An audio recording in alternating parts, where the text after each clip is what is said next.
Welcome to the Northern Ontario Mining Showcase podcast. It's a limited series for the Echo Community Podcast Network by Story Studio Network and Clark Communications. We highlight the influential voices, partners, and leaders who are driving innovation, research, and development, creating new market opportunities and new ways of doing business in the mining industry. Vic Fedeli joining us here from PDAC 2024. Remind me now of your portfolio. I am Premier Ford's Minister of Economic Development, Job Creation, and Trade. And a lot of that's happening in this room. A lot of it has happened in this room last year and before that, and I expect big things out of PDAC this year as well, considering the electric vehicle revolution. Sure. Yeah. Charlie Angus was here a little while ago. We were chatting about just all of the demand, the need for what's going on in this room. The EV projects, of course, create great demand. Issues around capacity and all those sorts of things. And those are good problems to have to some degree. But he also reminded me, that this is not only the largest gathering, that the industry here in Ontario is regionally represents one of the largest sectors of the mining industry around the world. Oh, absolutely. No matter where you go, as we have, taking EV in Ontario from zero to $28 billion in 3 years, we're around the world, and everywhere is, will you be at PDAC? Will you be at PDAC? Can we do the deal while we're at PDAC? So are we going to do a deal at PDAC? Yeah, I hope you'll hear a few things. I suspect we'll do very well at PDAC. I will say, 2 years ago, we had very preliminary meetings with companies. Last year at PDAC, we had very advanced meetings with the same companies. Yeah. And now these are automotive? These are automotive companies who need critical minerals to make batteries for their vehicles. And so just recently we have met with those companies, that company especially, again, just last week. So you don't want to spill it, tell us. No, I can't. No. And I expect big things to come from that. And it all started here at PDAC. It was the very first time we said, "Oh, who are you? Let's shake hands, say hello." To have that conversation is first good. The second part of it is to know that the resources here in Ontario. The third part, and the most challenging part, is getting it out of the ground. Yeah. And that increased demand because of the push now to get away from fossil fuels and fossil fuel-driven vehicles and so on. And I've said this before: we don't want to waste a good crisis. So to what degree does this emphasis and focus and concern about the existential threat of climate issues actually light a positive fire under the developments you're talking about? So two aspects to that. First is, as you say, getting the minerals out of the ground. So I look at a company like Miller Technology in North Bay. They are very busy, one of the largest, if not, I think the largest purchaser of the Toyota Land Rover. They're converting those to electric vehicles. Down they go in the mines, servicing mines. They make blasting cars out of them. They make utility cars out of them. So it's a phenomenal business that they have there. There's always 50 to 100 Land Rovers in the yard at Miller Technology. And these are EVs? These are ICE vehicles that they're converting to EVs. Got it. Okay. Yeah, so it's and then converting them into a specified mine vehicle. So it's really pivotal in the north for a company like Miller. They're now the EV specialist, the underground EV specialist. And you take a company like Safelite as well, who do drones, underground drones. So we're bringing technology in. They can go down now, put sniffers on the end of the drones, put thermal readers on the end of the drones. So we're using technology in the mining sector. So it's really advancing so that we make clean minerals.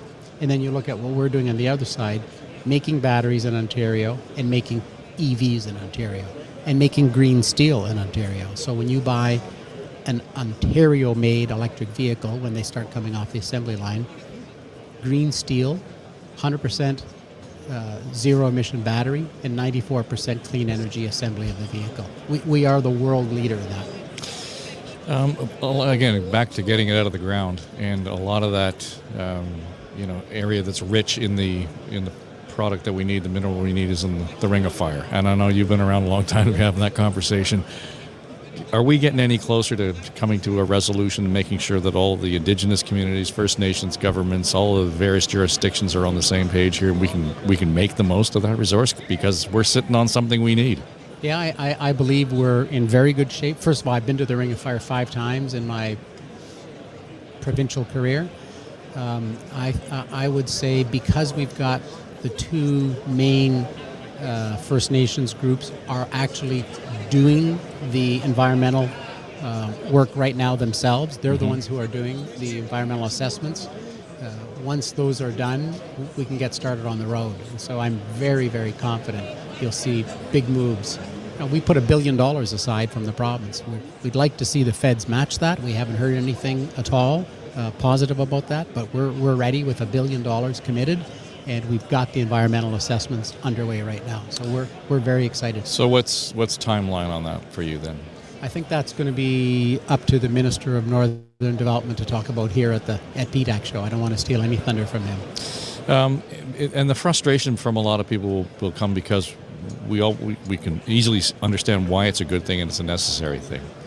But what seems to be the sandpaper in the conversation is, and whether it's your government or any other government, we're not paying enough attention to the needs of the First Nations, of the Indigenous communities that live there, and have some stake in the conversation. Certainly, the resource itself. And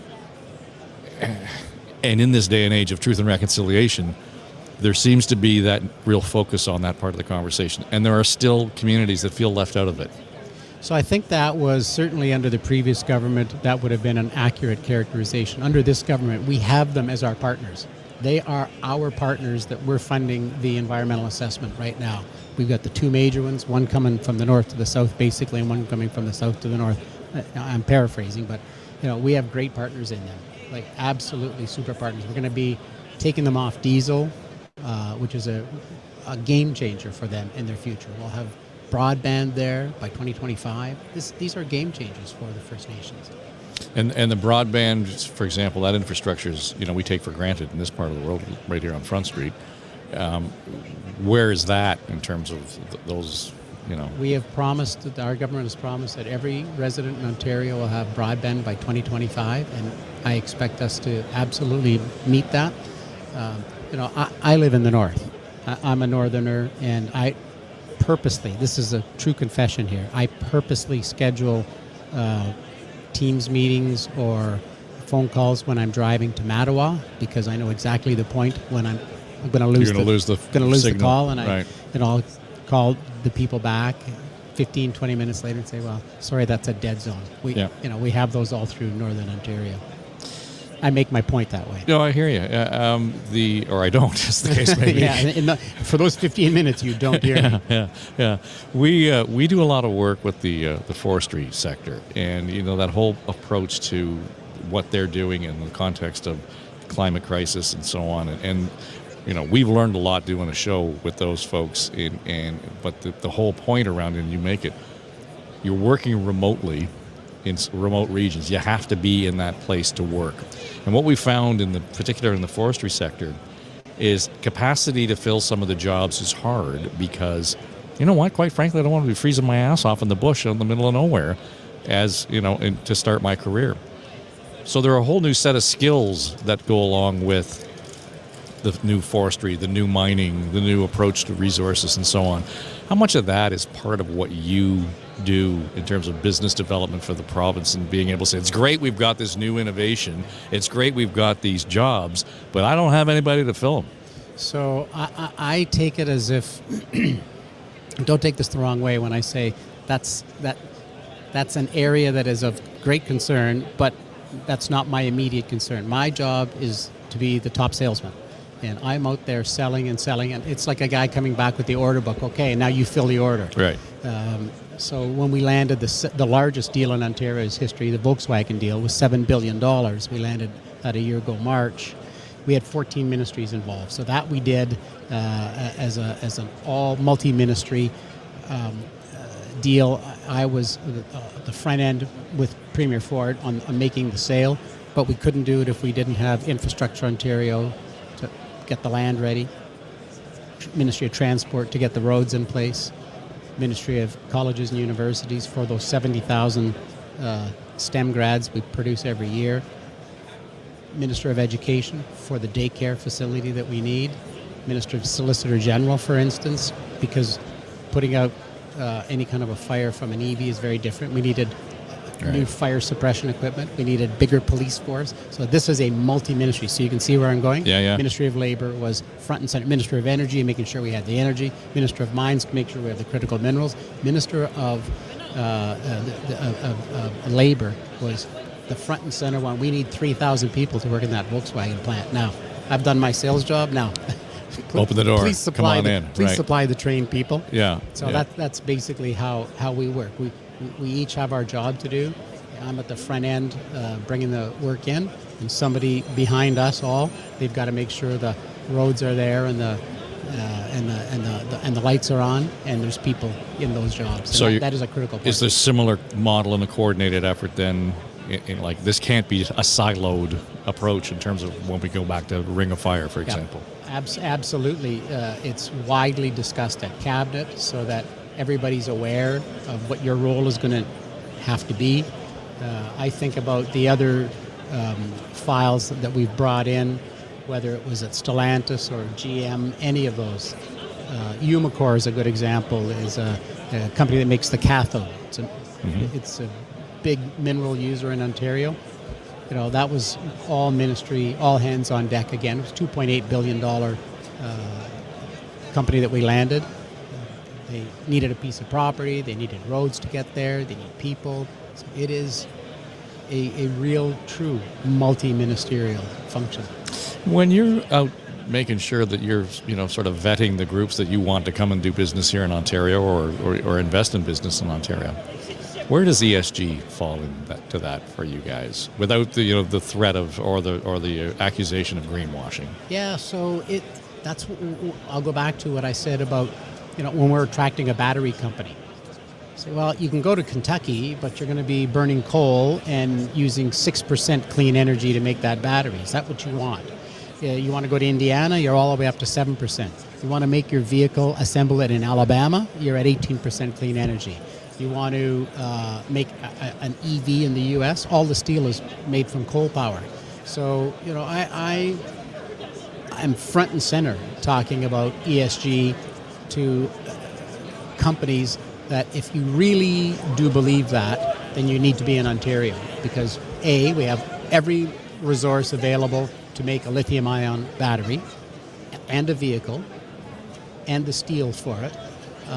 So if you're serious about ESG, then you need to be here. And that's why we've landed. That's why we went from $0 to Bloomberg announced us as the #1 EV supply chain in the world, from $0 3 years ago to #1 in the world, surpassed China. We scored higher than China. They make more product than we do, but we surpassed China for the first time because of ESG. They can't eat, they get a 0 in environment and they get a 0 in human rights. So what's the obstacle now? I mean, there's, let's just be clear that really you guys run on 4-year mandates, and so that's where your calendar starts and stops, and I realize you're looking way down the road beyond that. But what's the challenge in terms of making sure this gets across the finish line? Well, I think continuing to do what we've done so far. I think we had a real impediment for a short time when President Biden introduced the IRA, the Inflation Reduction Act. A lot of companies that were ready to close with us pulled back, wanted us to reassess what does this mean. Because the U.S. was a better place to invest? No, because the U.S. was going to pay them so much crazy money. Okay. It's hundreds of billions of dollars in the Inflation Reduction Act that would pay companies for production. Right. And I think many companies have now sort of backed off on that. It definitely had a chilling effect, but I think a lot of companies backed off because they realize it may not quite materialize the way they were hoping, and we'll see what happens if there happens to be a change of government as well in the States. We don't know what that will do to the IRA, but that was our biggest impediment then. I think that I think people understand that now. People in the business understand that and realize we have minerals here. They don't have them in the U.S. So you need to be here. IRA or not, you need the materials here. And Premier Ford will not let you take those minerals out of the ground and process them somewhere. Right. He wants that. He wants this EV revolution. He wants everybody to be part of the EV revolution, including Northern Ontario. So to have those guidelines and those regulations specifically around that, I mean, we don't want to go down the rabbit hole of free trade and so on, because I can see how the lawyers can get involved in that in a hurry. Well, we had NAFTA 2.0, and the U.S. quickly went around it with the IRA. So it is a free trade For sure. discussion. Yeah, but I think the other question that when we begin to look at that is the incentivizing people to do business here as well. I mean, that's effectively what the IRA did in the United States to some degree. So where do we draw the line to make sure that your friend Jerry Agar will complain about corporate welfare all the time, about how we're spending good tax dollars to make sure that Stellantis comes here, or the big, Volkswagen, etc. Surely there are others who would do it for less money and so on. I mean, where's the diminishing return? So I think the real critical factor in this was the realization that because prices, the cost of doing business in Ontario was allowed to increase so wildly before Premier Ford got elected. The very first thing he did was put the brakes on costs. We haven't had any tax increases, only tax rollbacks. We've reduced the cost of workplace compensation, workplace safety insurance by 50%. That's $2.5 billion in savings. So we're incentivizing sort of everybody in Ontario. That's the first thing. Capital cost allowance, you can write off the cost of your new equipment in year. Lowered the price of commercial and industrial electricity by 15%. Added all together, it's $8 billion in savings for the businesses. That's what first attracts the companies to Ontario. Then we realized very quickly our 100,000 auto workers were in jeopardy. Not one company in Ontario had plans to build an EV in Ontario. They were all going to finish the products they had and leave. General Motors was the first to do that. That had to be stopped. So when you look around the world, incentives are in place. If without them, we would lose the 100,000 employees and the 700 parts makers and the 500 tool and die and mold makers and the 400 connected and autonomous companies. So this is a major shift in policy that is necessary to get that job done. Now that we're at 28 billion, I expect you'll see a tremendous amount more this year. This is a sort of the last year, I think, that everybody will find a dance partner around the world, and will I'll call it normalize. This is the last year for attracting EV businesses, in my opinion. Is that because we're going through a certain phase, or it's just that we've kind of outgrown the process? No, everybody knows the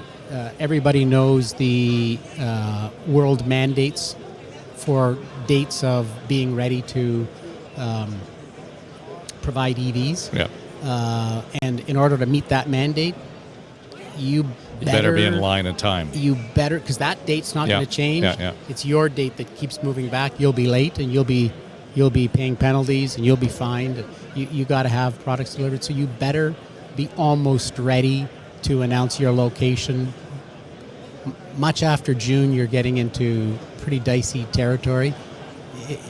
2024, about the last year you'll ever be able to make an announcement, get in the ground, build a building, bring your equipment in, and start production in time. Mm-hmm. So that's why I say it'll normalize after this year. Two things. Are we going to get an announcement from you and your team out of PDAC before it's all finished, or after? No, I would say me and my team, we belong on the processing side. So we'll see if there are announcements here about mines and minerals. My ministry doesn't fund mining. Mm-hmm. We fund, for instance, cathode, anode, separator, electrolyte, copper foil, and lithium hydroxide. That's the last one. That's the one that we hope will happen here in northwestern Ontario in the next 3 or 4 or 5 months. Vic, you should wear yellow more often. Yeah, I hear that. It's fetching. Thanks for doing this. It's good to see you again. Great to see you again. Been too long. Thank you. Thanks for listening to the Northern Ontario Mining Showcase podcast. The series is produced for the Echo Community Podcast Network by Story Studio Network and Clark Communications. For more information, visit our website, northbayecho.ca.